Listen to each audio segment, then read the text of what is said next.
Hello, everyone. I'm Susan Huckle, and here's what's happening in LA this week. It's clear the Americans with Disabilities Act led to dramatic improvements in accessibility standards. The Department on Disability marked 35 years of the ADA, and the city pledged even greater accessibility when it hosts the 2028 Olympic and Paralympic Games. We are here celebrating the 35th anniversary of the signing of the Americans with Disabilities Act. And we're not only celebrating the ADA and how important it is to the city, but how that's going to change how the Olympic and Paralympic Games come together.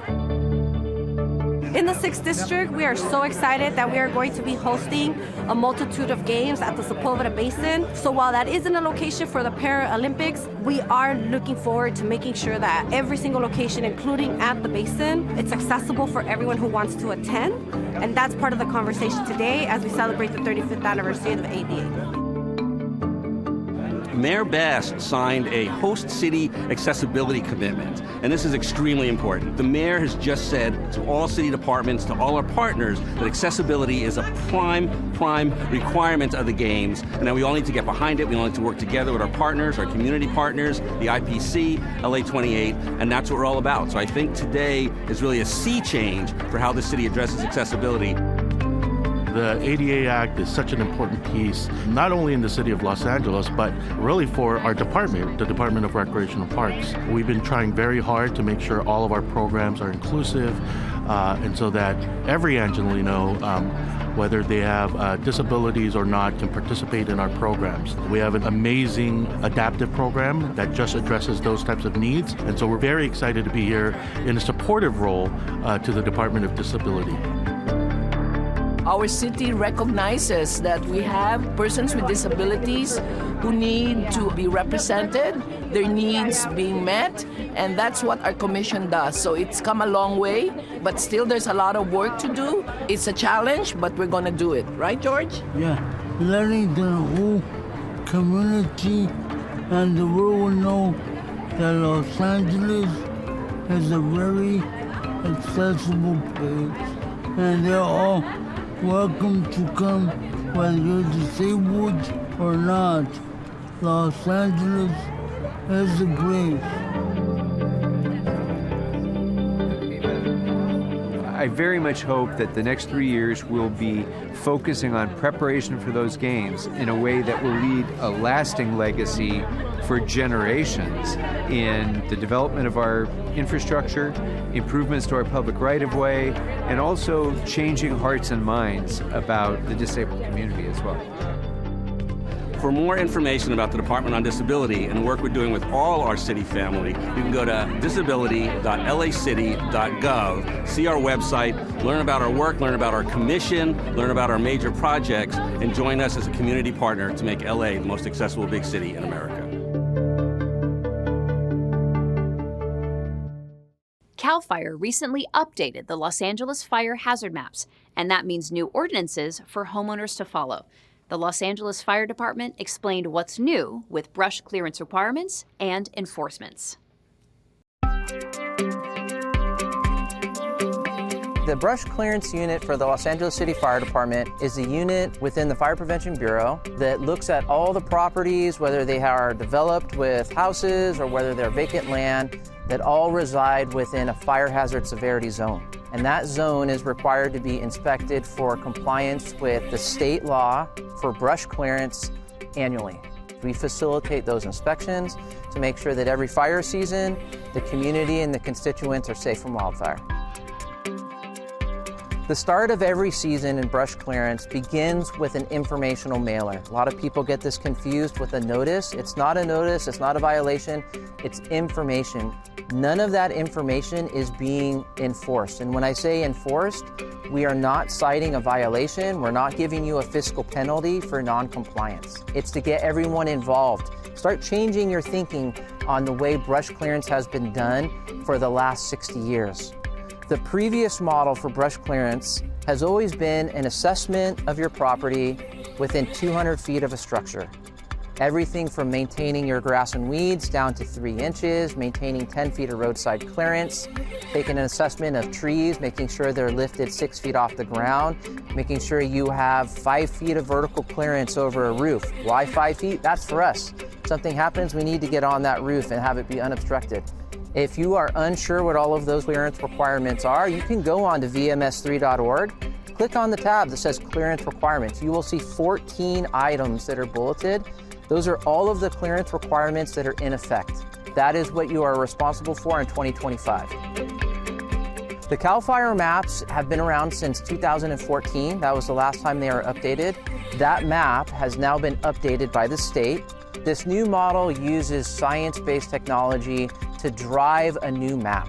This new map encompasses data that accounts for fire embers, it accounts for fire behavior, previous fire history, topography, all things that we here internally in the LA City Fire Department know about, but have not been part of generating the map until now.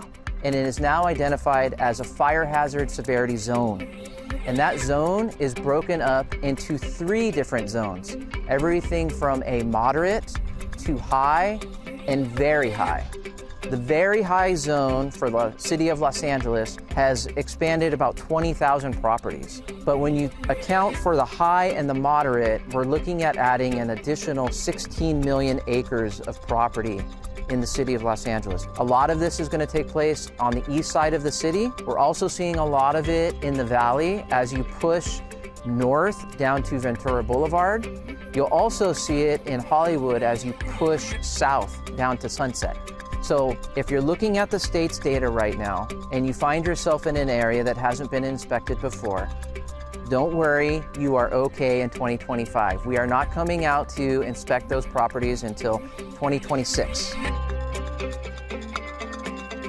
All of the changes that we've talked about, the changes to the fire hazard severity zone map with the moderate high, the very high, having the conversations about looking at your property in a different way, none of those changes are taking effect until 2026. Everything that you have been doing for your properties in 2024 and previously is the same requirements in 2025.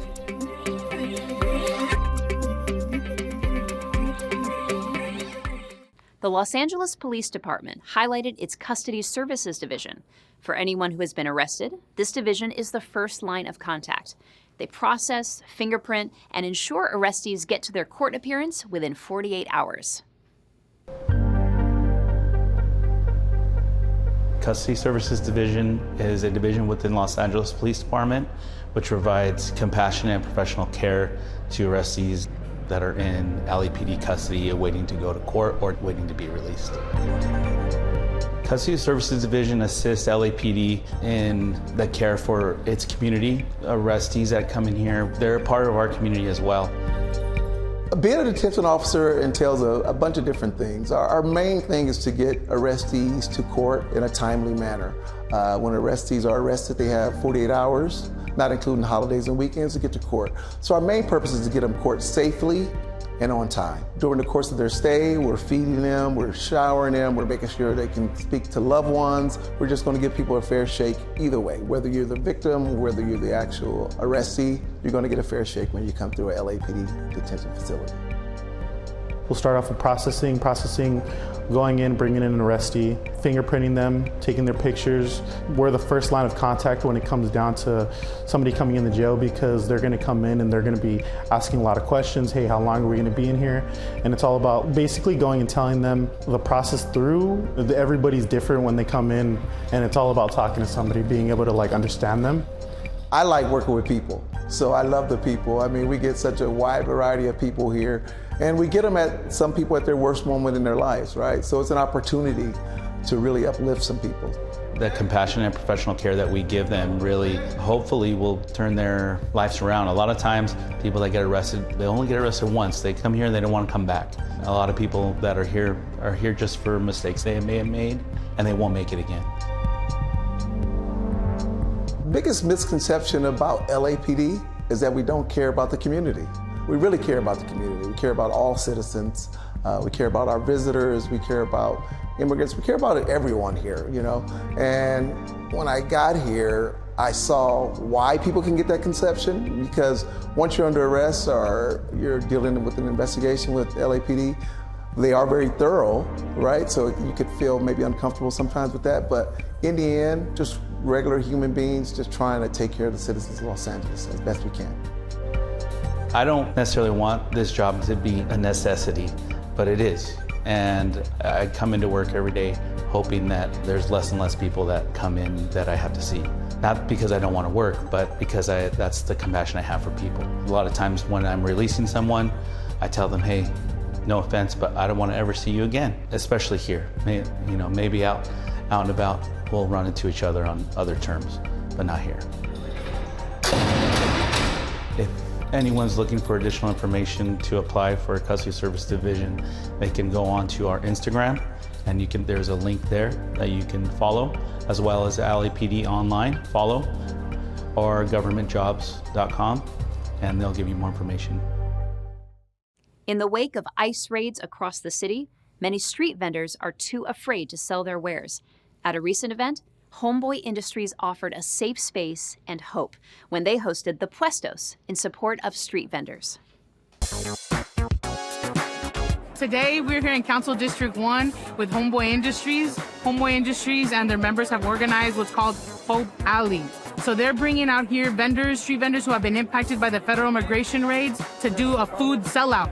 You have vendors here selling flowers, selling esquites, selling ice cream.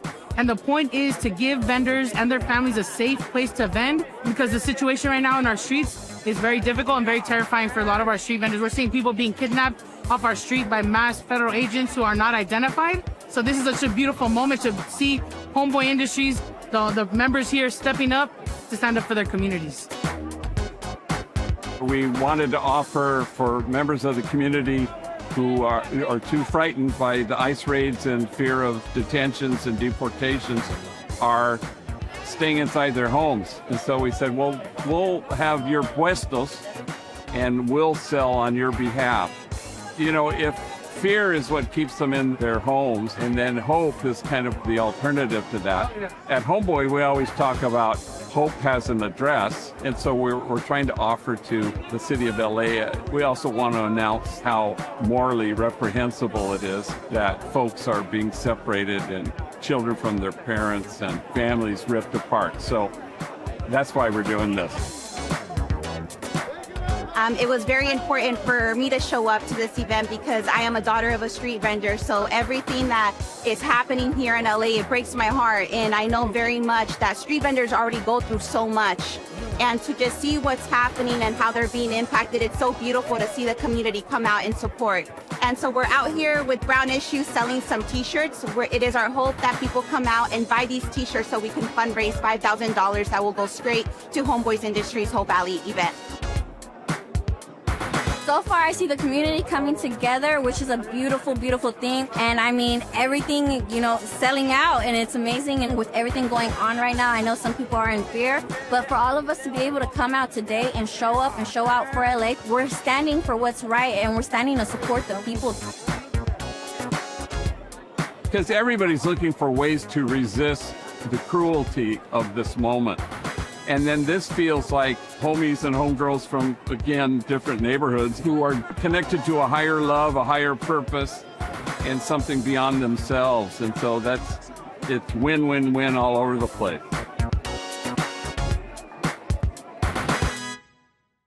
New Street Smart program for sidewalk repairs. LAWA awards airlines in the LAX Fly Quieter program. And the Veterans Employer of the Year. These stories up next on CityBeat.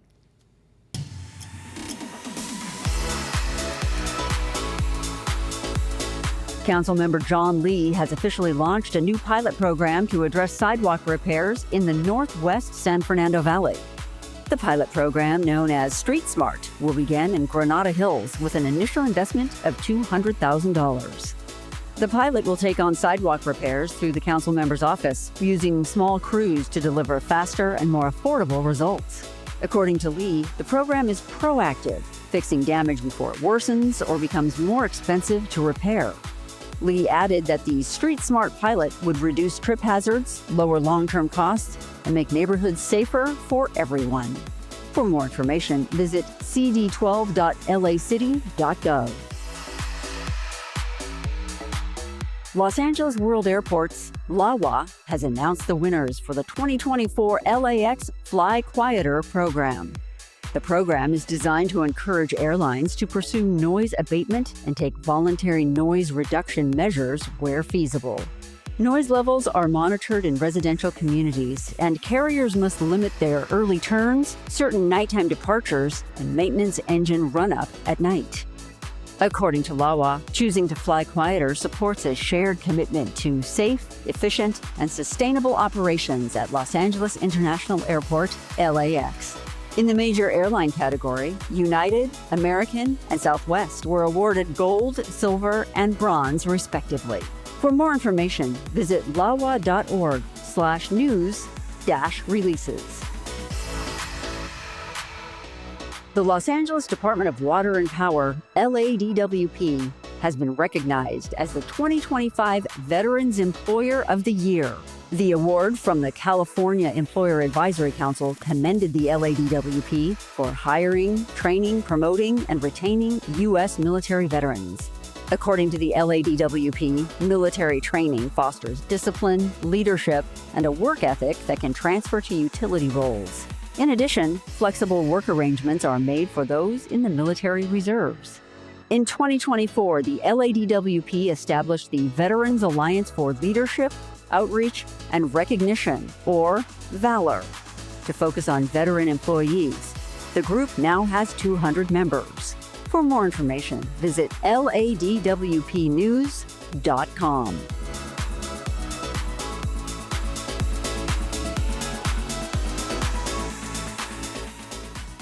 At a time when reading is in decline, The Big Read wants to bring everyone together over a good book.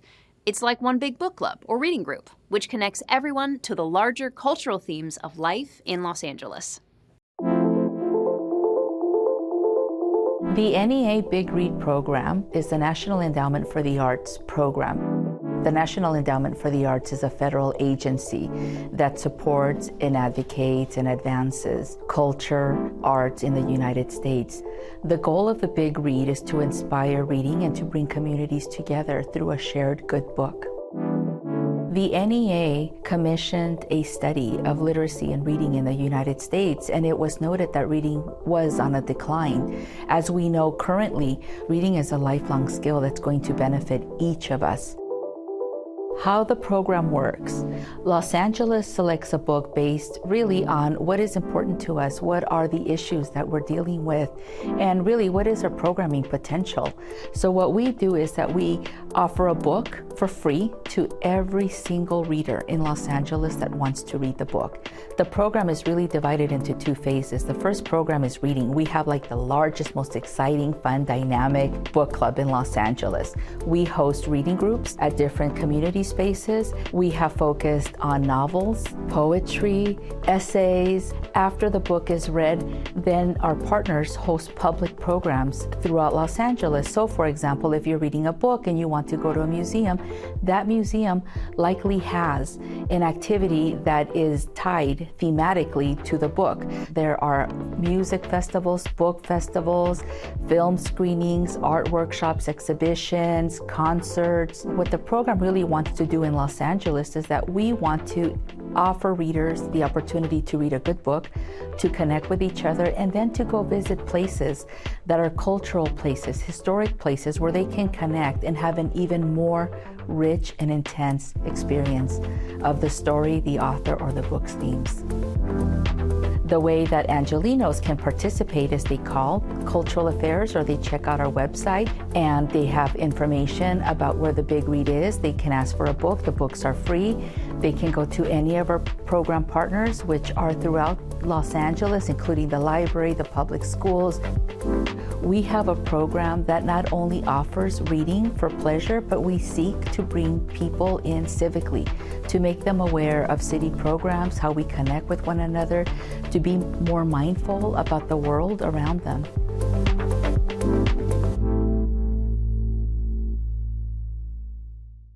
It's time to say annyeong to one of LA's favorite celebrations, the Lotus Festival. This year's special focus was on South Korea, highlighting activities, performances, and cultural showcases for all to enjoy.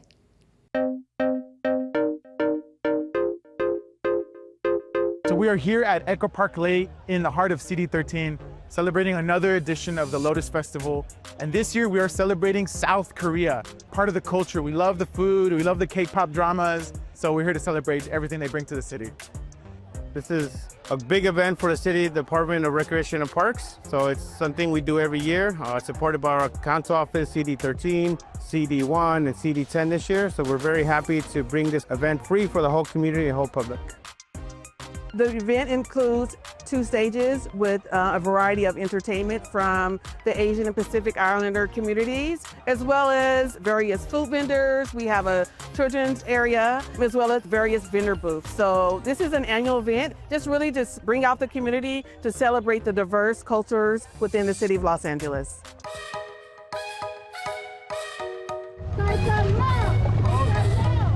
So the Dragon Boat races are a big event. They're always very competitive through our council offices.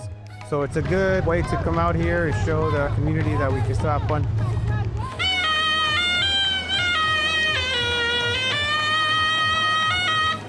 Korean culture, in a way already, really emphasizes community. And so especially what we're doing, Korean drumming, which is called samulnori, really emphasizes harmony. That's why all our instruments are round. That's because it really wants to connect everyone together. I just really want to appreciate the Lotus Festival for recognizing our country. So events like this bring community together. If you look around, it's not just the Korean community that's here, but we see Latinos, we see all kinds of folks. To really celebrate one culture and show the diversity of Los Angeles, it's really important to uplift our diversity because that's what makes the city of Los Angeles what it is. Walking in Our Light is just one of many imaginative expressions emanating from the Taxco Theater. Angelinos taking part express gratitude for those who nurture the light within, and nourishing that creativity can be said to be the Taxco's raison d'etre.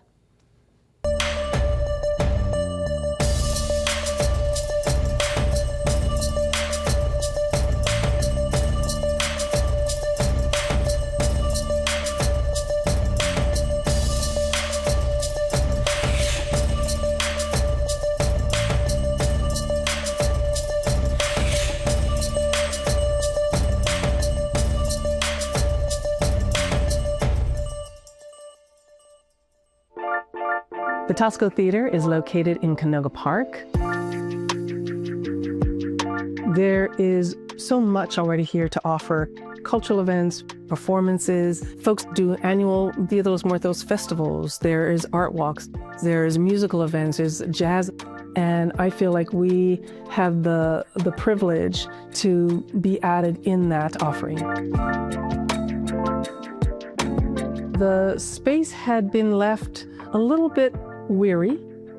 And so when the city came in to renovate the space, it was offered another chance to breathe new life into the arts here. The Taxco Theater is here for everyone.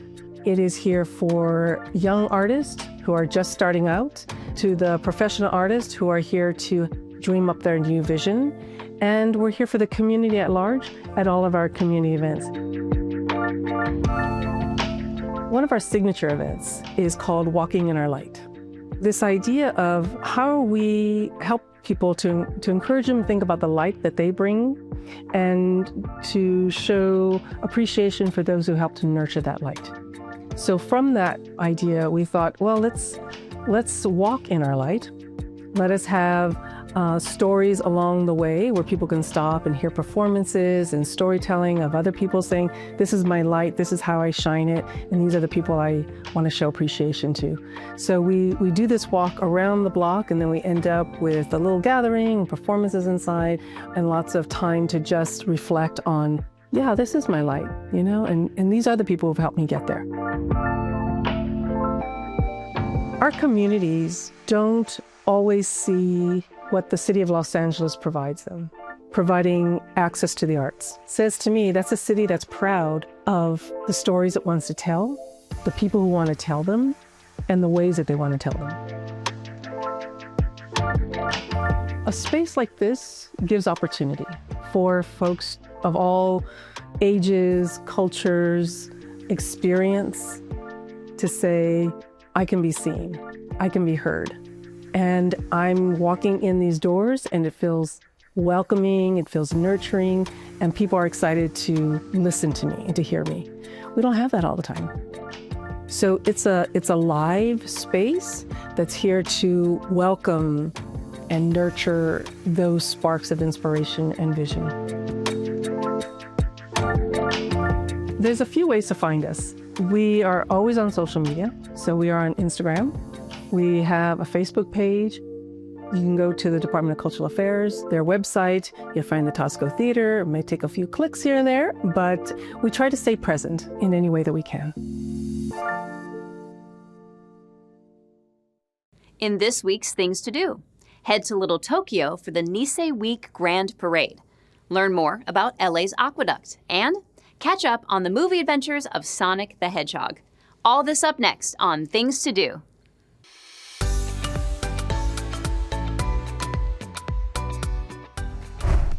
Join the Nisei Week Japanese Festival for a showcase of cultural events happening in and around Little Tokyo.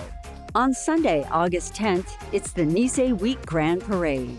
LA City's Department of Cultural Affairs is the float sponsor, and spectators will see the festival queen and her court and enjoy a host of music, dance, and parade performances with community involvement. Line up along Central Avenue for the parade starting at 4 p.m. or take your place along 2nd Street, San Pedro, or 1st Street. Celebrate Japanese culture in Little Tokyo at Nisei Week Grand Parade on Sunday, August 10th at 4 p.m. For more information, visit niseiweek.org. Granada Hills is celebrating its 100th anniversary this year with a series of events. On Saturday, August 9th, join the Los Angeles Public Library at the Granada Hills branch to learn all about the LA Aqueduct and how water has shaped the growth of LA. Guest speaker Jack Feldman will tell the story of the aqueduct and the challenges to bringing water to the city. Feldman retired after 36 years with the Los Angeles Department of Water and Power and is an avid local historian. Join LA Public Library at the Granada Hills branch to learn about the aqueduct on Saturday, August 9th at 10 a.m. For more, visit lapl.org/events. Join Councilmember Adrien Nazarian for a free community movie screening at Tiara Street Park. On Sunday, August 10th, the free movie is Sonic 3. This 2024 action-adventure comedy film is based on the Sonic video game series. Head to Tiara Street Park for free screening of Sonic 3 on Sunday, August 10th at 7:30. For more information, visit the Instagram of Councilmember Nazarian at CD2 Los Angeles. And that's a look at some things to do.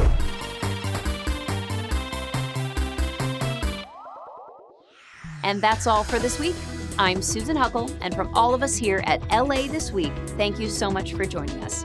Remember that you can watch us online anytime at lacitywiew.org. We're also on Instagram, Facebook, X, and YouTube. See you next time for more LA This Week.